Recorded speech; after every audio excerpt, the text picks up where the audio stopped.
Welcome back to the Amid the Mess podcast, where I talk all about health, well-being, relationships, and all the good stuff, but I make it relevant for parents because, let's face it, life is just a little bit more complicated when you have children.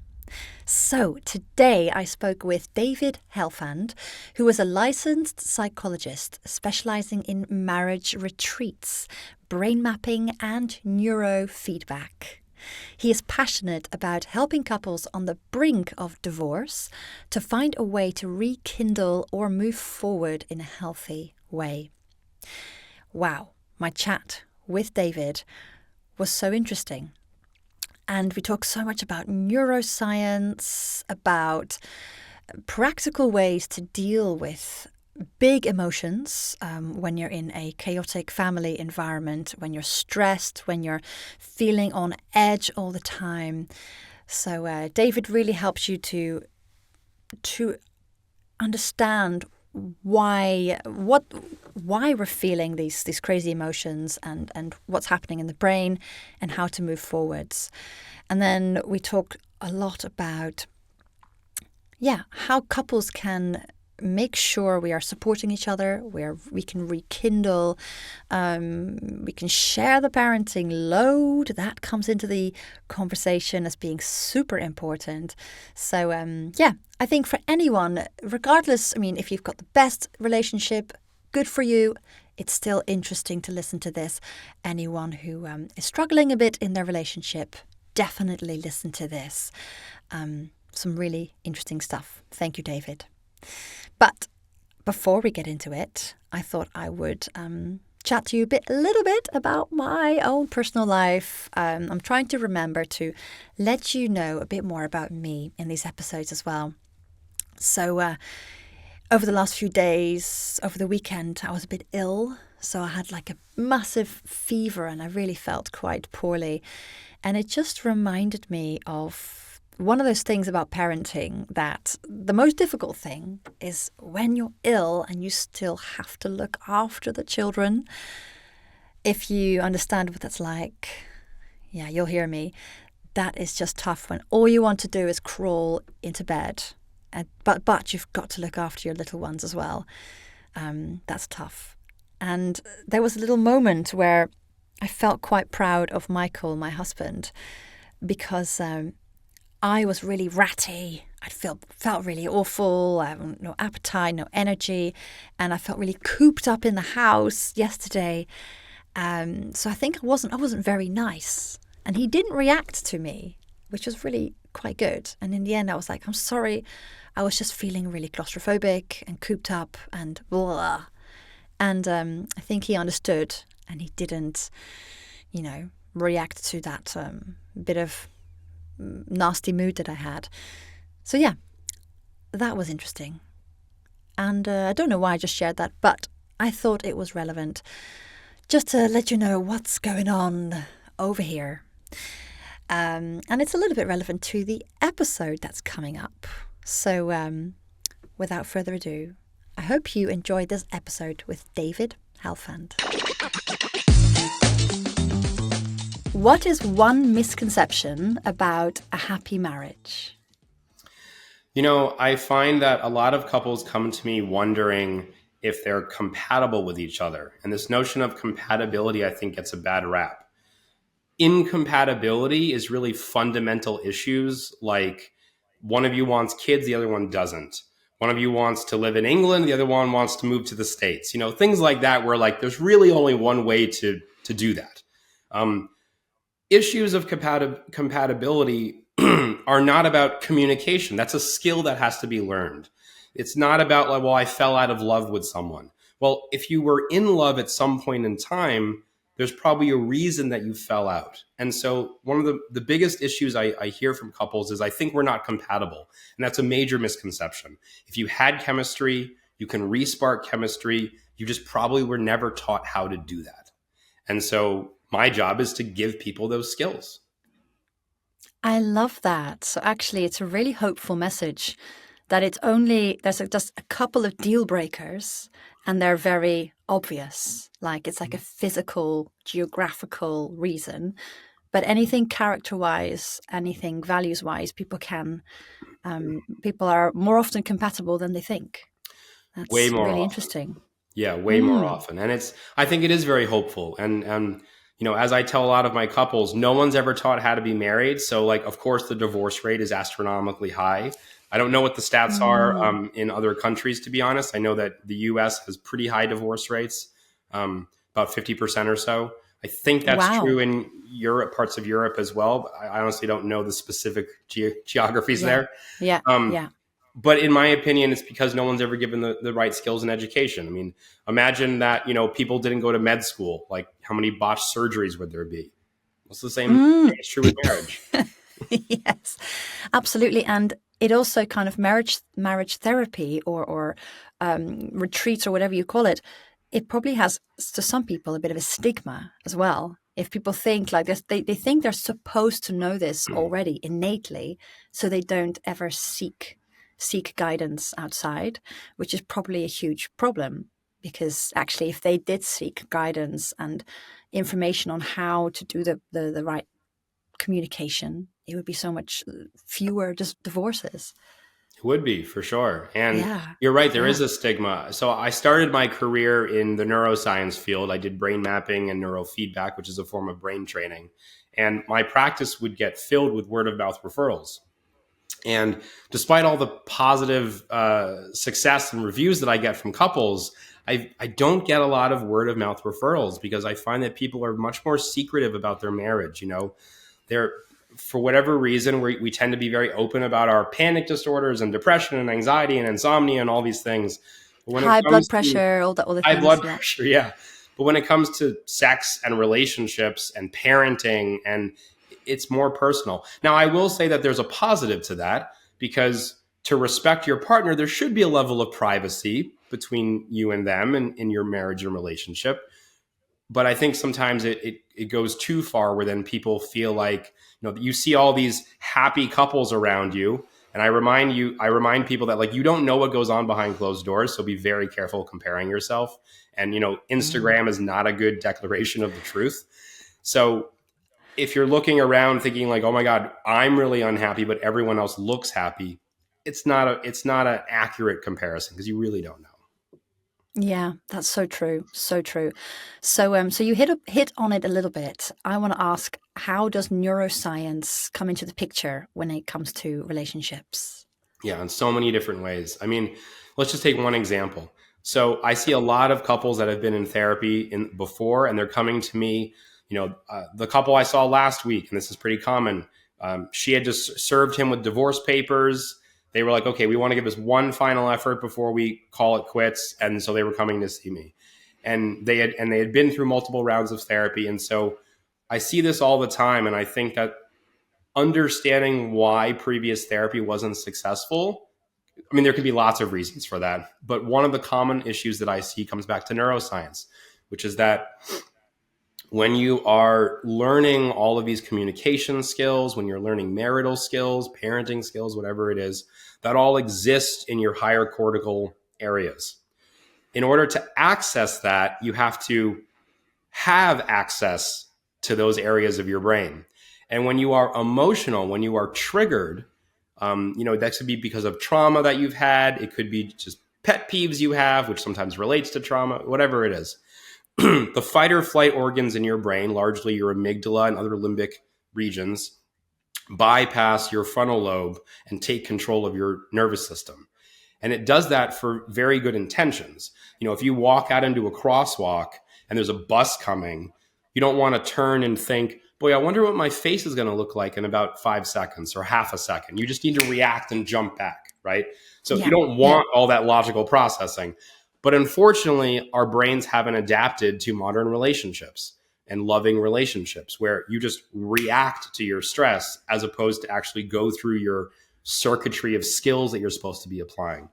And so sometimes what I do with couples in therapy is I actually teach regulation skills, or we do trauma work, or we do some of these things that are not classically part of couples therapy, because I can tell like, okay, listen, the two of you have advanced degrees. You look like very intelligent people, but you're not applying what you know would be helpful which tells me there's something else going on here. And so it could be Mm. childhood trauma. It could be, the way you saw your parents argue. Something in the wiring is getting in your way. And so then that's what we go after. Yeah, so interesting. So, how does trauma show up in relationships then? Seeing as you just mentioned it, just digging a little deeper, what does that look like? I'm sure there's so many different types of traumas, of course, but Yeah. like, Oh my goodness. Do we have the yeah, next 4 days to talk? yeah, yeah. I mean, big question, um, big question. yeah. So how does trauma show up? Let me just take a couple small examples. Okay. Well, seemingly small, they get bigger. So let's imagine that you and your partner are in a disagreement, and one of you is just like, okay, nothing's working here. I'm going to call it for right now. And they turn their back and they leave the room. Now, they're doing so for self-preservation. So in their mind, they might say, okay, well, I saw my parents argue. I promised myself I would never partake in that. We're heading into that territory now. And so I'm just going to cut and leave before it gets worse. So in their minds, they're protecting the marriage. In your mind now, let's imagine that you never felt taken care of by your parents or your past relationships. You felt abandoned. So now they turn their back and they walk away from you, and you go, you son of a, because they're walking away and they're abandoning you. So now Mm, you pursue them. You say, no, we're having this conversation, which is probably not said in a very kind way. Your partner is like, no, no, no, no, no. Trust me. Like, we need to stop this. It's getting bad. And then this pursuer avoider, dynamic mm, is exacerbated. But in that case, what you're reacting to is not the marriage. I like to use this idea of the 90-10 principle with couples. 90% of the reason you feel a strong emotion is historical. It's your childhood background, your cultural experiences, your past traumas, past relationships, all that baggage that everybody has as a human being. Only 10% of the issue is actually what's going on in that current moment, which means that your partner turning their back or rolling their eyes or calling you an unkind word, which maybe you're like, okay, yeah, that like hits a trigger for me, even though they just use that all the time. This comes up frequently when I work with um, British and American, like a mixed mixed marriage. couples. Yeah, Yeah, because yeah, from what I understand, I haven't lived in England before, but the C word is kind of tossed around, or there's a word you guys use sometimes for in certain people I've seen. There's a word some people use for a cigarette. There's certain like yeah, words that are yeah, commonplace that yeah. others might take great offense to. There's Mm, certain phrases that have a different connotation. I worked with a mixed couple, if you will, where somebody said, well, I want to table this, meaning that, okay, we're going to talk about this later because I'm overwhelmed. And from what I learned in that session, tabling something means to talk about it. We're putting it on the table to talk about it. And this person was like, I keep telling you I want to table it. Why do you keep bringing it up? And they're like, because you keep telling me you want to table it. And so it's funny oh how yeah. the history and the culture and what you experienced as a kid and all this stuff, the context of that is so much more salient to what's going on in an argument than, well, you said something mean or you turned your back, or like that's like a little tiny part of it. And the cool thing is Mm, that when you understand what's actually going on, that 90% of the issue has nothing to do with your marriage, now you can recruit each other as an ally rather than seeing them as an adversary. And it's hugely powerful when that shift takes place. I love that. That is really good, and I hope everyone listening to this really takes that on. I think if every time you're angry or frustrated and your partner is like, I can't believe he's doing that again, you just think, wait a minute, 90% of this is because of something that's triggering me from something else, that would just interrupt that process, I think, hugely, really useful. But I also wanted to mention a little extra story on your mixed marriage, Please. your English American, because I'm Dutch and my husband's English, and so often we've seen in the past these culture differences, and it's really funny. And now we've been together for over 10 years. We understand. Sometimes it's like, oh yeah, but that's your Dutchness. Yeah, oh that's your Englishness. Oh, I get it. This is how I see it. Oh, this is how I see it. But when we first got together, we definitely had to learn that. And there were a few clashes because he would think I was being really selfish. And I was like, no, this is just how the Dutch do things. We do them. We don't ask for permission. We do things. So, but yeah, it takes a while and takes a lot of communication. Yeah, my wife is European, so we have our own idiosyncrasies that we find. And I think that making sure that you're speaking in a way that clearly articulates and operationalizes certain terms you're using is really important. And actually, taking the geographical culture out of it, I see this as really, really important with neurodiverse couples as well. You might Oh, be yes, go into that. Yeah. you might be using a term that somebody else is interpreting in a very specific way, which is not how you intended it. And I can give a really interesting example of this. So I had a couple several months ago where one of them wanted more kindness. She was saying, I need kindness in our marriage, especially when we're around other people. And she was talking about a cocktail party they went to. And her partner said, well, I was being kind. They were arguing back and forth. And I stopped the argument because I don't let couples argue in the sessions, and said, okay, let's dig into this a little bit further. So to fast forward the conversation, he had interrupted her when she was speaking to her friends and corrected a piece of information. And he said, well, I was being kind because you looked stupid in front of your friends by giving the wrong information. And she said, no, that was insulting. What I wanted you to do was, if you felt like I was saying something inaccurate, you can come to me in private and say, hey, I heard this and I actually think that this is the reality or the truth or whatever. And then I could listen to you. I could take that in if we were in private. And he's like, oh, well, why didn't you just say that? Like, I thought kindness meant, let me prevent you from looking like a fool, right? So when they defined the term very specifically, they were on the same page, but it looked like they were not. Yeah. And everyone can have a different opinion and view on something. And you need to spend a bit more explaining, this is how I see it. This is what this means to me. Really interesting. And especially if you're coming from different cultures, because the shared experience is vastly different in that case. And especially if you're speaking languages that are not your first language, because there's so much nuance. The English language is a total mess from my experience. Yeah. And so, there's so much nuance there that somebody who's not a native speaker needs a little more help, maybe identifying exactly what you're looking for and what you mean. And it's really important in those cases to describe what you are looking for. I think there's a tendency in at least in the culture that I'm living in and aware of, where we kind of complain and say, well, we don't want, and, well, I don't want you correcting me in front of my friends. Okay, well, what do you want? Like, give some positive direction in that case. Yeah, really good. Rewinding a little bit, though, you were talking about, in your sessions, you often give people some regulation skills. You're working on, in couples, how can they stay in that higher logical brain without going into the emotional explosion with anger. Could you go through that a little bit for the listeners to see how they can start to work on being a bit less reactive when they get angry at their partner, or vice versa? Sure. So I want to be careful here that I'm not talking about stoicism. There is a place for emotions and connection, and you do want to be in touch with your emotions. And the way you have emotional connection with your partner is to express emotions. What I'm suggesting here, though, is that you want to stay away from that fight or flight response. So I'm going to use fight or flight for simplicity. Just for the astute listener out there, I am aware that there is more of it. So it's fight, flight, freeze, fawn, fib, tend, and befriend is the entire response for your defense. Yeah.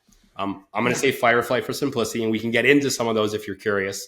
I wrote an article on marriage.com that goes into that as well. Interesting. So fight or flight specifically is designed to protect you, right? So there's a threat or a perceived threat, and you enter this fight or flight for protection. So think of it as a wild animal that's about to kill you or hurt you, and you're going into some sort of protective feature. If you're perceiving your partner as a wild animal who's about to hurt you, that conversation is not going to go well, probably. And so Yes. finding some way to stay in your more balanced place in your nervous system, a better equilibrium, means that you're going to respond more effectively. Now, when I work with couples, I tell them that your marriage is my client. And the reason that this is an important distinction is that neither one of you is responsible for your emotional outburst. You're both responsible. And a lot Mm. of people will blame their defensive partner for being defensive. But what does the word defensive mean? We're defending against a perceived threat. Well, if you are the Mm. perceived threat, you play a role in that dynamic as well then. So, if I come at you and start raising my tone, even though I don't think I'm yelling, if I'm raising my tone and then you say something snarky back to me and then I get mad at you for that, actually, I'm the one that kind of caused that. And it's important that I can own that in that context. So, Yeah. the first thing that I teach for regulation is that you both play a role in keeping each other co-regulated. Now, when we get beyond that, it's also helpful to go into some there's breathing exercises.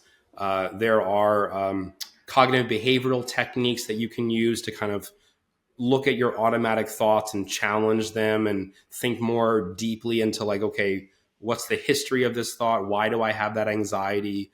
Is it self-esteem? Is it trauma? What's going on here? Excuse me.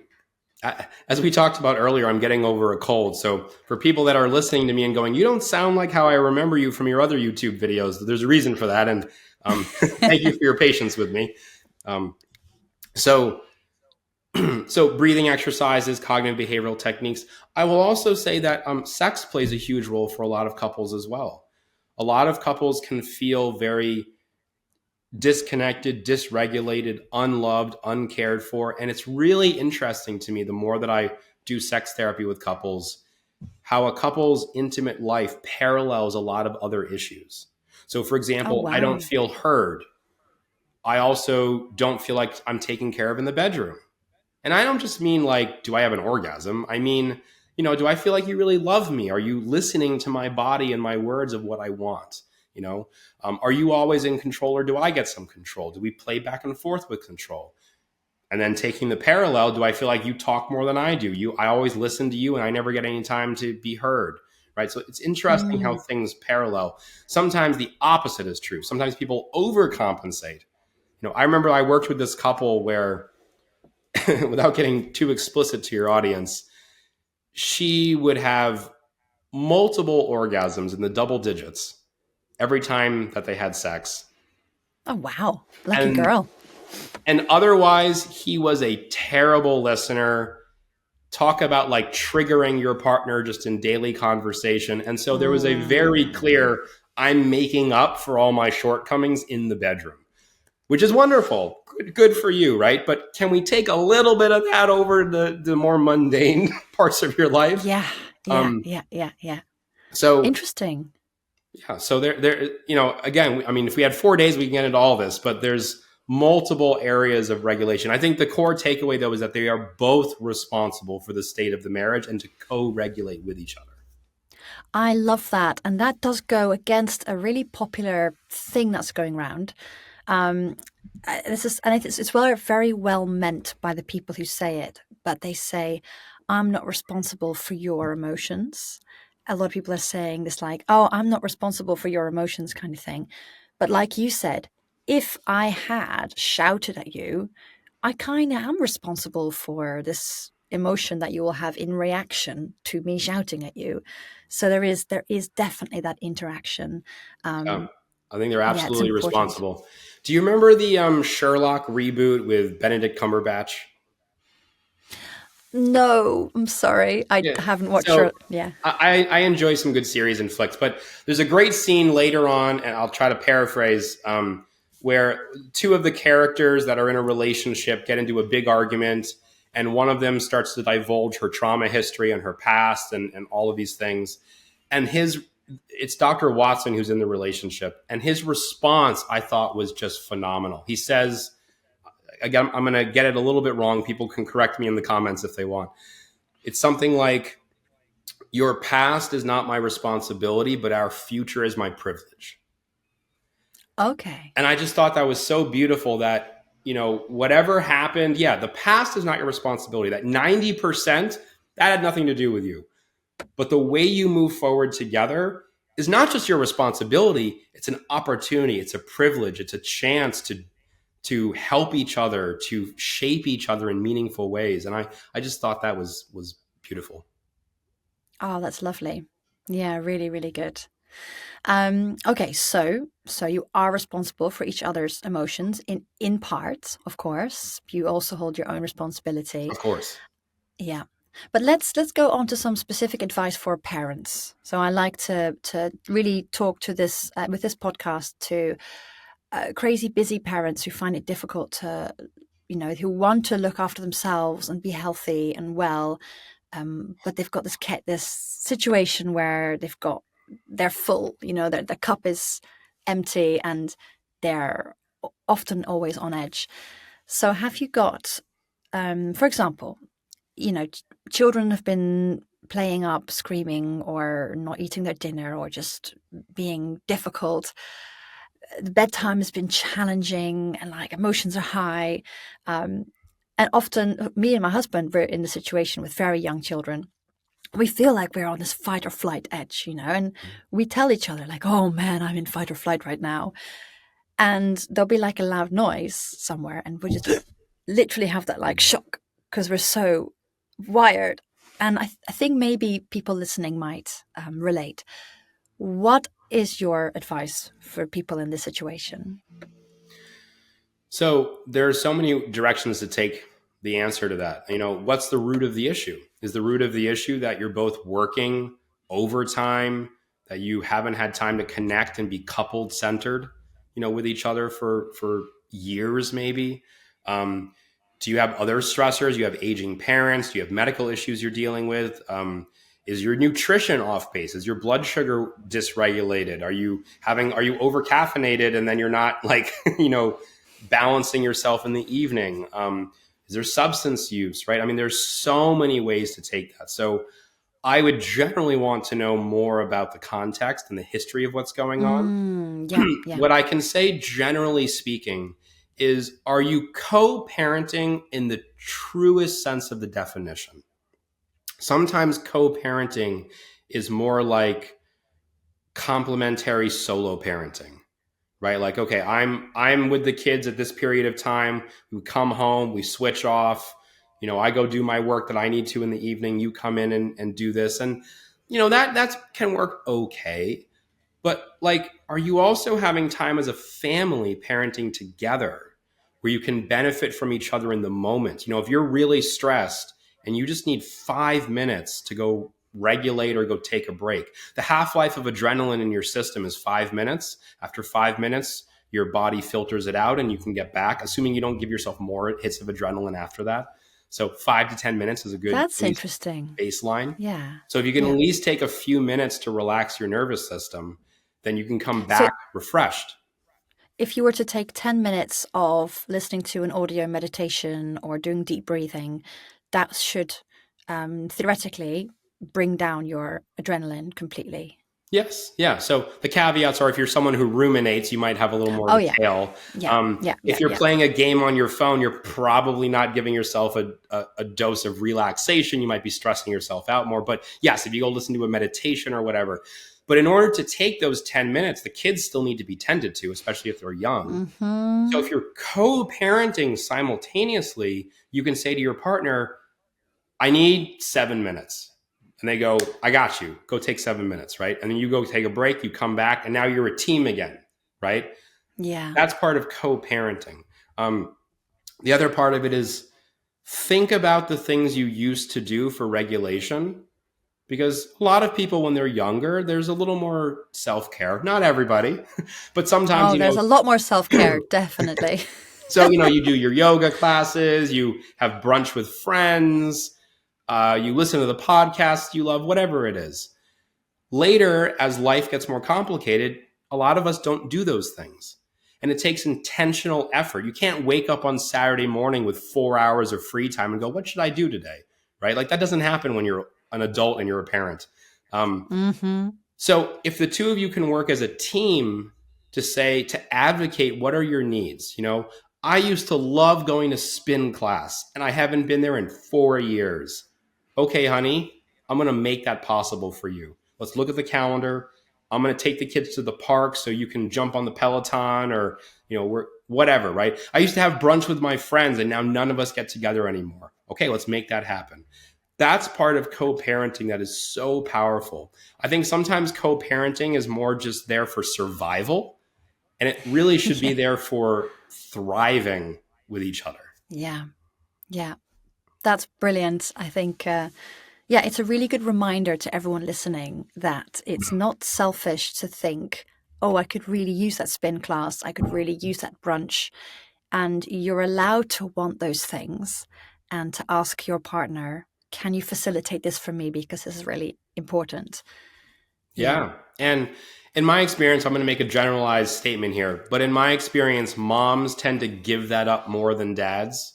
There's a I sense think of so. like, you're giving to your kids physically in so many ways, you're giving relationally, and then people wonder why they end up in this like sometimes kind of feeling lifeless marriage. It's like, well, one of the spouses has just been depleted every day for years.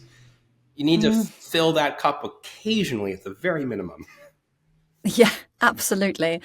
All the husbands listening, definitely. But I don't want to tar everyone with the same brush because I know, at least on our side, it's actually my husband that struggles with taking self-care time. Hmm? So I'm often saying to him, what will make you happy? Let's make that happen. You need to go do that thing.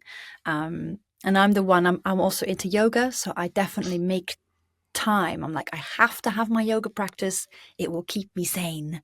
So, but yeah, so it's not always, but I hear what you're saying. I know of plenty of women who have been bled dry over years and years and years and years. Yeah. I mean, of course, Definitely. it's a generalization. I think it tends to Mm, fall into who does more of the home care. And, in a lot of European, Western European kind of cultures, women are often more of the caretaker, but that's not always the case. So I would, hmm look at whatever your dynamic is in your marriage and think like, okay, who is sacrificing here and who do we need to build up maybe some more reserves? Yeah, that's really important. Definitely. Now, speaking of parents having children, there's maybe a saying kind of staying together for the kids. Is that always a good idea? What do you think about that? Let's see. How do I not get myself in trouble on this one? Oh, you Um, can get yourself in trouble. It's fine. Say what you want to say. um, I would say that is almost always a bad idea. Mm, So think about your kids. If your kids came to you and said, I am miserable. I'm miserable in my relationship. I feel like we don't have anything in common anymore. We're not connecting. We haven't had sex in years. Like there's nothing here for me. Um, but I'm nervous what that will do to my children, right?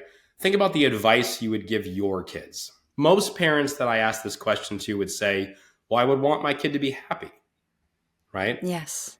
And what I like to remind people is that divorce doesn't mess up kids, adults do. So if you are having a amicable divorce, right? If you're negotiating the custody, you're both going to still co-parent with each other. Obviously there's some legal fees involved, but if you're not tearing each other apart in the courts, if you're doing it in a respectful way where you both still love each other, you want each other to be happy, you've just recognized that that's not possible in this marriage anymore, then divorce can actually be very meaningful, right? Because then you're going to go off and you're going to be happy. You're going to be happy around your kids. They're going to see a happy parent, and that's very positive. The Yeah. one place where I think scapegoating the kids, so to speak, you can tell I'm biased in my language here, but the one place where that actually can sometimes be helpful is that it delays the decision of divorce. So sometimes people that have kids will stick it out longer than they might have otherwise, and that gives them a chance to then work on their marriage. The Yes. research is that about 40% of couples that get divorced regret it later. And so it's really, really important that if you're going to look at that as an option, you're doing it for the right reasons. We talked about Mm, compatibility at the top of the hour. So whatever the reasons you're thinking of, like, it really needs to, you need a reality check typically.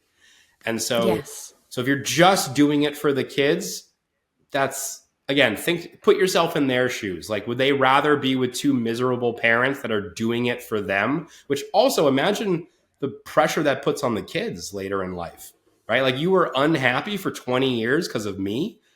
What? Mm, Like, yeah. that's a really Yeah. big burden for a child to carry. Yeah, absolutely. And maybe those parents would start to become unknowingly resentful. Like, sometimes subconsciously, if they would be like dropping hints, making the children feel a bit guilty about it. I don't know.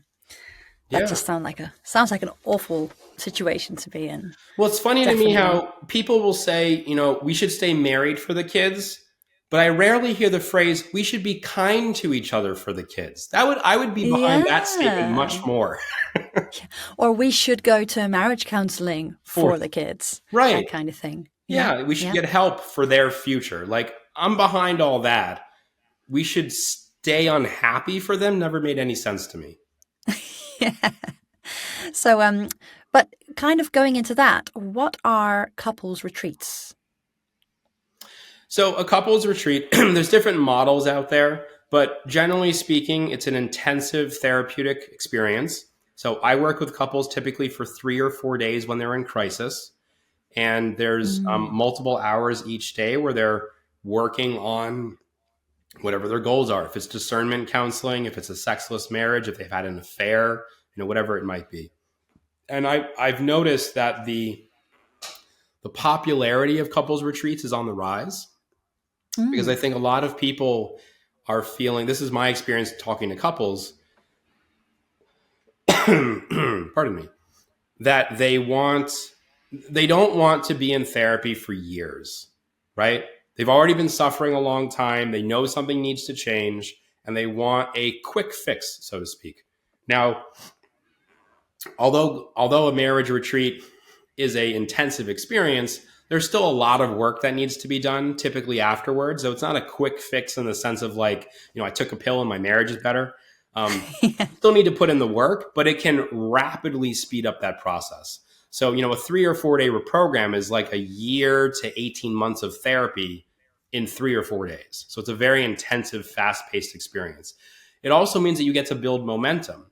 So, for example, one of those retreat days might look like, okay, we're talking about porn use, and then we go to how somebody uses porn because they don't feel like they can share their fantasies. Well, why can't you share your fantasies? Because you grew up in a Catholic household where your parents wouldn't allow any talk about sex. Okay, well, let's do some trauma work around your Catholic upbringing, right?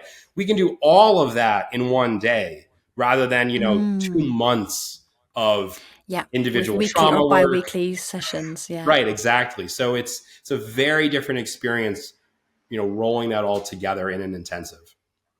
Wow. It must be really intense, but really beneficial for many people. It is, yeah. My Yeah. general rule is that I try to see like 3 couples and then take a break just so I can do my own self care and work on stuff, because Yes. it can be tempting just to fill my schedule, and I've learned that I also need some self care and take a break. Yes. I imagine for you, definitely, it's also very intense. And how did you get into doing this? So there's a few answers to that question. My parents have been running couples retreats for almost 3 decades, and they retired about 6 months ago, and I took over their practice. And so I kind of fell into it just knowing what they were doing. But more specifically, I had been doing a little bit of couples work here and there over my career, mostly in the yoga space. I used to lead yoga retreats for couples in their home.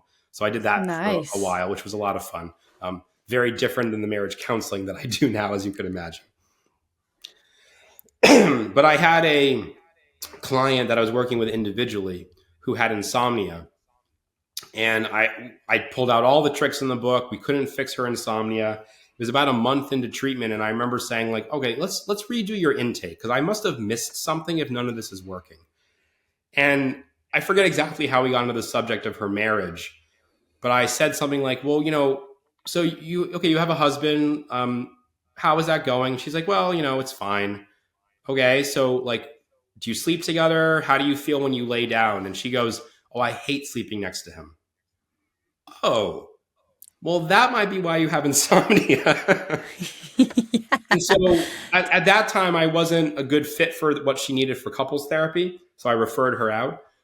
But I was friends with that therapist. And as far as I know, as she started doing the couples therapy, it actually improved her sleep. I didn't follow her, through the years, but that was the root of Mm. the issue. So it started making me realize that a lot of the therapy model was so individual and that I needed to look out more at the system. And then the more I started working on the system, now I do individual therapy in couples therapy sessions. And it's such a different dynamic. It's so much fun. It's so much more Yeah. powerful.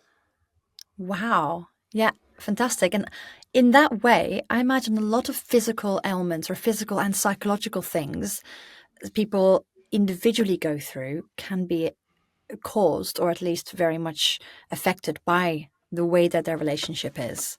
Like Oh yeah. even other physical health things. So you mentioned insomnia, but maybe someone's weight or someone's cardiac health or like other types of things. I'm sure they're all so intertwined that Oh, if you for sure. sort out the relationship, these things will probably improve a bit as well. So there are multiple studies on the longevity of humans, and what most of them find consistently. And there's so many TED talks on this. You can go look at all the research, but that the relationships we have, the social connections that we have, are a better predictor of our long term longevity, how many years we're going to live, and the quality of those years, than if we smoke cigarettes, our diet, our exercise, our education, like all of that stuff. And so, being that your marriage is typically one of the most significant relationships you have, it would make sense that that would be account for a lot of that variance. Yeah, very influential. Yeah, that's so interesting. In my past life, I did a lot of research about loneliness, Mm. and so I know a bit of the literature on how that's related with lots of immune factors in your body, um, physical thing, high blood pressure, other cardiac markers. Well, let's bring it Just back to the as neuroscience if I can, right? please, So yes. let's just take a hug.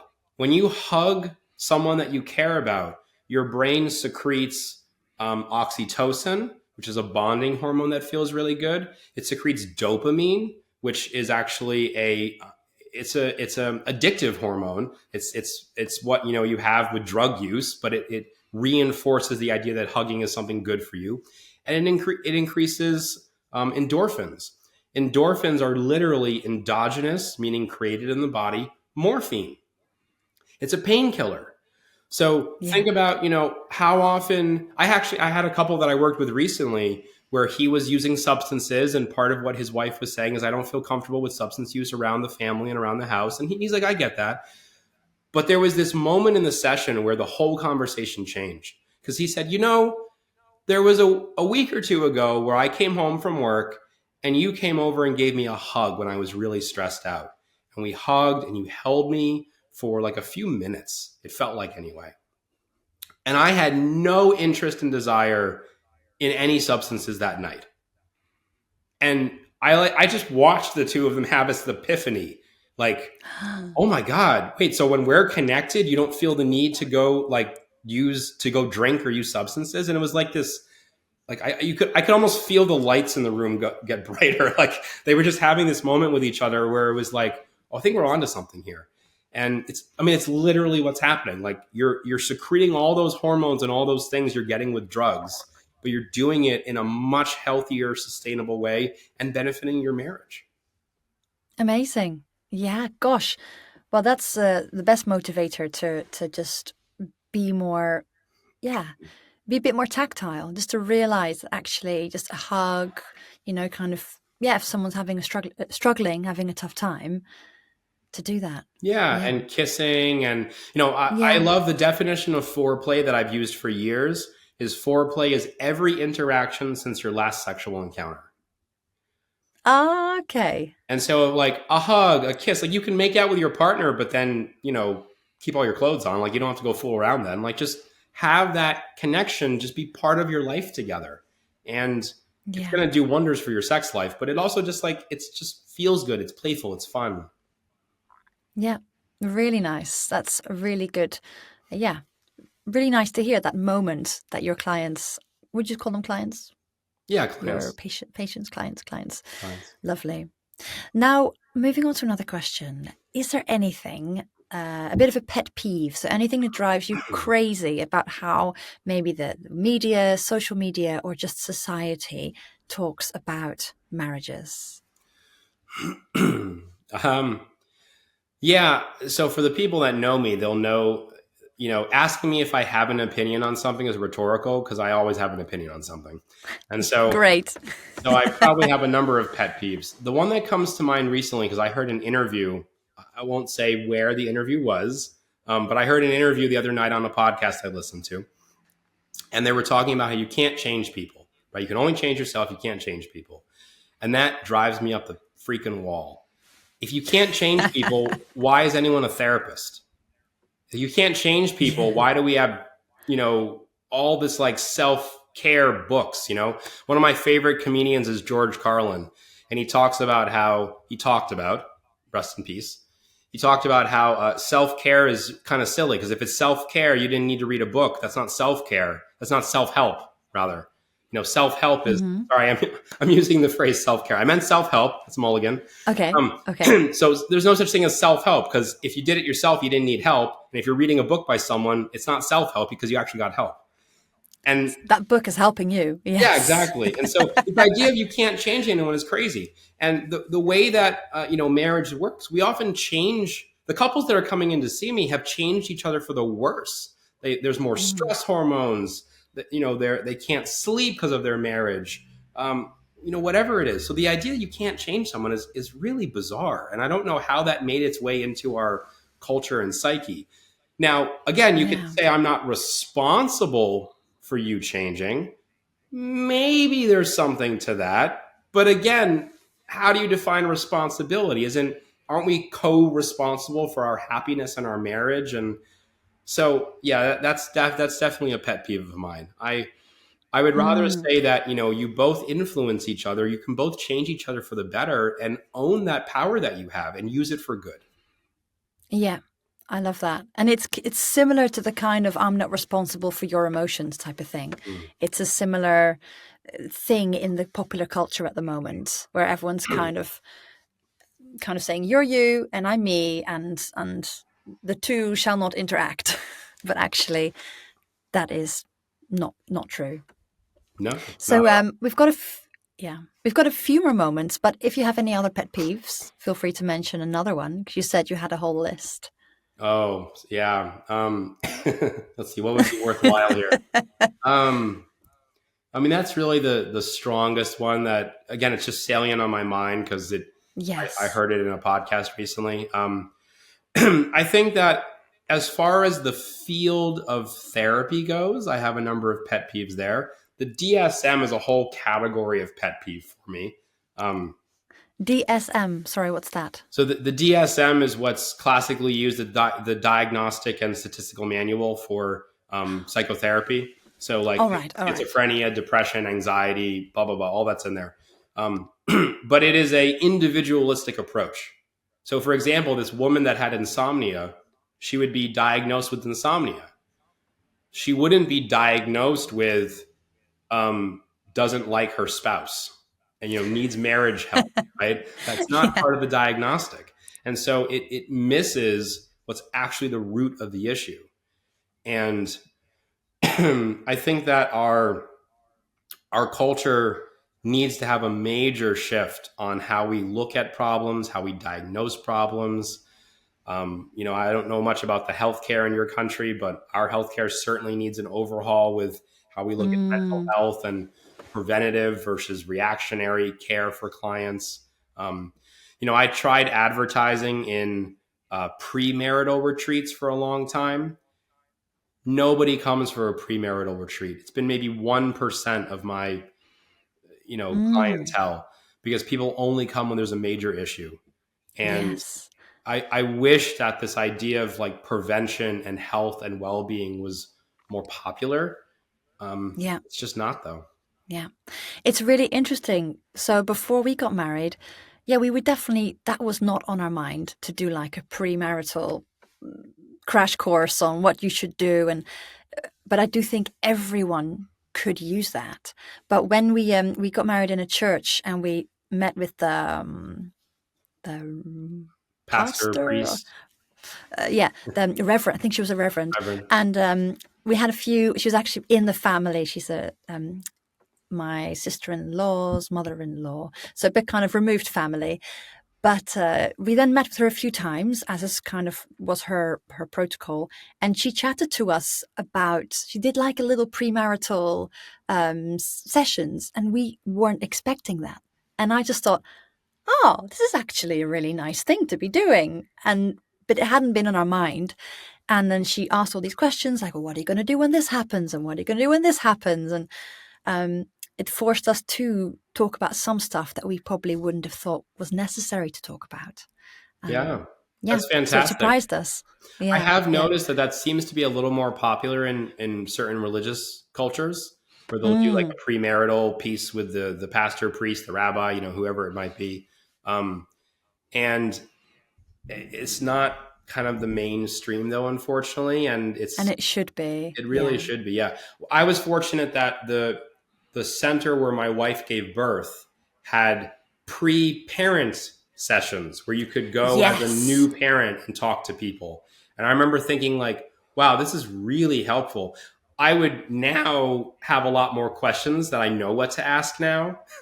Uh-huh. um, but yeah, I mean, yeah, that I found was really helpful. So and I think that's getting a little bit more popular in certain areas where they're having like parent workshops, kind of part of the Definitely. birthing Mm-hmm. education and process and all that. And but none of that talked about the marriage. It all talked about the kids, Yes. which again was helpful, Yes. but it didn't address the marital piece. Yeah, they could. So we did that here in England. It's called NCT. So something. Yeah, anyway, everyone's got an NCT group, and you get lots of friends who all have a baby in the same age range from this group, and you stay in touch for a long time, which is lovely. But yeah, after the fact, after we had the baby for a while, we're like, oh, we could go back and rewrite the course and just add in a few extra details that are really important. Yeah, for But yeah, sure. I but would yeah, no, encourage you to exactly. I would encourage you to do that if you still have time. Yeah, maybe I'll do that. But no, so definitely, if society were to catch up and think, oh, that's a great idea to do for a pre-marriage thing as well, that would be so useful. Definitely.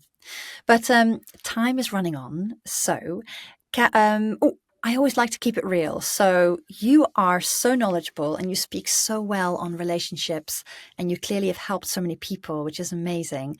But I want to keep it real and recognize that nobody's perfect. So, if you're willing to share with my listeners, what's one of your imperfections?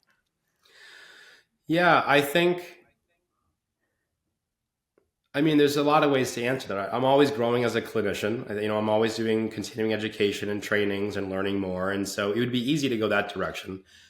I think your question feels like it has more of a personal tone to it. And I want to answer it then in a personal way if I can. Yeah, go ahead. Yeah, I mean, you can take it either professional or personal, but Yeah, yeah. let's go personal. So um, I think like many men, my emotional outlet often tends towards anger. And part of my journey lately has been to translate that into more productive, meaningful, and accurate expressions. And again, this is a great example where I'm aware of all the research on how Western culture socializes men to express anger, but no other emotion is acceptable. And Yeah. in the last, really the last year, probably, I've been doing a lot more of my own work to say, like, okay, so when I get angry, I need to go a little further. Like, do I feel triggered? Is it something in my 90/10? Is it something with, do I feel embarrassed? Do I feel, whatever's going on? And, this comes up in many areas. I have two young kids. People, adults get angry Mm-hmm. at their kids, like that happens. But I would even get frustrated with clients. Like, how come you're not communicating? I've given you all these skills and you're not following it, right? Like, I would take it personal. And then I'm like, whoa, that's crazy. Why is this personal, right? Like, clearly, if they're not doing it, there's something going on. And that's where I started looking more at trauma therapy and both, for other people and for myself too. Like, what's the root of all this? What's the root of all this? And it's been a fascinating journey. If you ask me how I'm doing in 5 to 10 years, I hope to have a really powerful answer to that. I'm at the beginning of that personal piece, which I'm excited about. Thank you for sharing. That's really great. And it's just important for everyone to realize, even all the experts that come on here and they talk so knowledgeably about their topic, that everyone is human and we all have our imperfections and we're all constantly learning and growing and developing.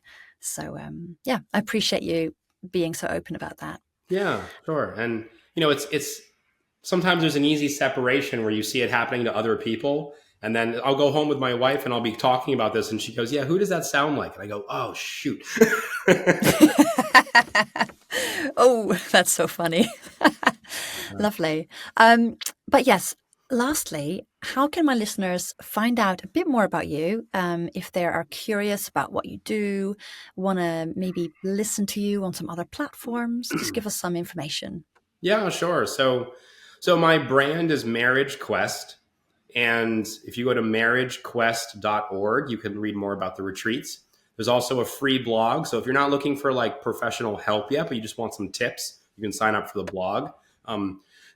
Somewhere on the site, there's a pop-up that'll give you like a downloadable too, and you can learn some, tips about how to improve your marriage. And I look at the 4 pillars of marriage when I help couples. So communication, regulation, prioritization, and intimacy. And there's tips in all those spheres on the website. If you're interested in actually getting professional help, if you need it, then, I work with couples from around the globe, and you have to, fly to come see me and do the work here in my office, which is right here. And I always do a free consultation with anyone who's interested. So you can sign up for that on the website too. There's, a publication list on the website too for other blogs and things of that nature. So you can find all that info there. And I'd love anyone who's willing to do the work. I'd love a chance to help. One of my screening questions is like, are you ready for the intensive? Because if you're showing up like, yeah, I don't want to be here, you're not going to get what you need. So if you're showing up, you're ready to be honest, you're ready to hit the ground running and do the work, you're most likely going to get something and be quite successful. Yeah, amazing. I imagine almost the best type of people for you would be people who've really made an effort to be there. Like if they did have to fly to get to you, they're going to be invested. They're like, we have paid for plane tickets to get here. We're going to do this. So, but yeah. That's definitely true. I mean, most of my couples fly. I don't have that many local couples these days. And it is a significant investment. I like to remind people that your divorce is going to be much more expensive than anything that I could possibly charge you. But, it is an investment with, travel and all that too. I find that more often than not, though, the people that are facing the reality of divorce, they don't want to get divorced. They just want the pain to stop. And so the motivation of like, can I actually fall in love and like and lust with my spouse again? That is a powerful motivator more than their American Airlines Delta ticket. Yeah, definitely. Fantastic. Well, on those lovely words, thank you so much for being here today. It's been a fascinating chat. And I'll put all your links in the show notes so people can find you. And thank you. It's been amazing. Thank you so much for the invite. This was wonderful. And thanks to all the listeners too, supporting your program. I think you're doing a great job. Thank you. That was Dr. David Helfand, everyone. What a fascinating conversation. He knows his stuff, and he seems so passionate, and he genuinely wants to help couples stay together, work through their issues and thrive, which I just love because, like he said, divorce rates are pretty high. And if you can work it out, then that is just such a wonderful thing to help. So thank you, David, for doing what you do.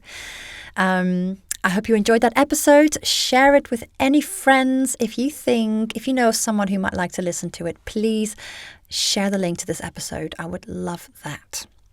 And before we leave, as always, I'd love to ask you to give my podcast a rating and review wherever you're listening to this. If it's on YouTube, maybe a little comment, maybe a little thumbs up, because that is so good for allowing my show to grow. It'll be so helpful, and it's a free way in which you can support me. So I thank you. But now I'm going to love you and leave you. I'm going to go to my baby and pick up my 4-year-old and have a lovely evening at home with the family. So I hope you have a lovely time at home, and you'll see me again next week with a fresh new episode. So, bye.